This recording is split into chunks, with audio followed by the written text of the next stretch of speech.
Labas rytas, šiandien atliksim pratimus rankų ir krūtinės raumenų stiprinimui. Pirmiausiai stiprinsime dvigalvius rankų raumenis.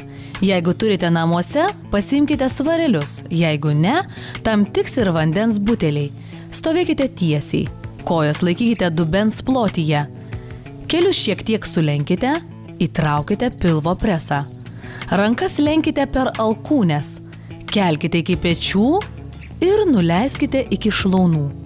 Alkūnes stenkitės laikyti prie kūno, pečius atpalaiduokite, nekelkite jų į viršų, pratimą darykite tiek, kiek galite, mažiausiai 20 kartų. Keliant rankas į viršų, įkvėpkite, nuleidžiant, iškvėpkite.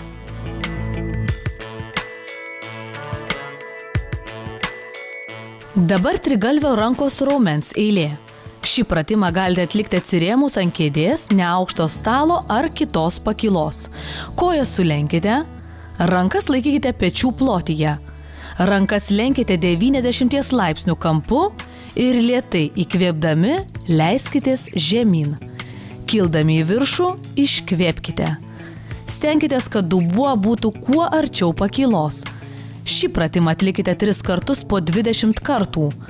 Po kiekvienos serijos nepamirškite atpalaiduoti rankų. Atsispaudimai padės stiprinti krūtinės ir rankų raumenis. Rankas laikykite šiek tiek plačiau nei pečių plotyje. Jeigu sunku, į žemę renkitės keliais. Jeigu per lengva, pėdomis. Rankas lenkite 90 laipsnių kampu, nugarą ir kaklą laikykite tiesiai. Neišsukite delnų į išorę, galite juos šiek tiek pasukti į vidų. Pratimą atlikite mažiausiai 15 kartų.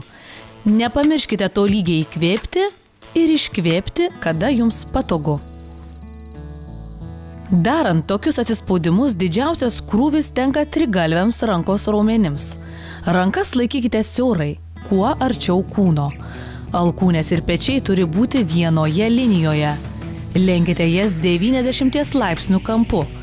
Jokiu būdu alkūnių nesukite į šonus. Stenkitės, kad jos būtų lygiagrečiai su kūnu. Pratimą atlikite mažiausiai 10 kartų. Šią pratimų seriją reikėtų atlikti mažiausiai 2 ar 3 kartus. Po mankštos atpalaiduokite rankas ir nepamirškite atsigaivinti vandeniu. Jeigu šitos pratimus darysite kasdien, galėsite ilgam atsisveikinti su ilgom rankom.